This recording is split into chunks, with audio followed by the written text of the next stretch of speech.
31 डिसेंबर म्हटल्यावरती फक्त आपल्याला पार्टी आठवतं, डान्स, एकतर नॉनव्हेज खाणं, याच सगळ्या गोष्टी आठवतात. पण हा वाला जो 31 होता ते तर त्या दिवशी एकतर एकादशी होती आणि त्यातूनही आमची मुलगी जी आम्हाला कुठे शांतपणे बसवून देत नाही. त्यामुळे आम्ही विचार केला कुठेच न जाता घरामध्येच शांत राहायचं. तर सकाळपासून आम्ही घरीच होतो. सकाळी मस्त डोसा एन्जॉय केला होता. कुहूसाठी मी डोसा अशा पद्धतीने बनवला होता जो तिने पूर्ण संपवला, तेही तिच्या डॅडाच्या हातून. त्याच्यामध्ये मी मिरची टाकली नव्हती बटाट्यामध्ये, फक्त साधी फोडणी दिली होती. दुपारी आराम करून संध्याकाळी असंच बाजूला झुडिओमध्ये ऑफर चालू होती तर म्हणजे तिथून जाऊन येऊया.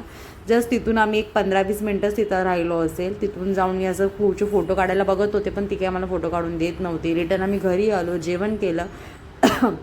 रात्री बाहेर फटाके वगैरे वाजत होते.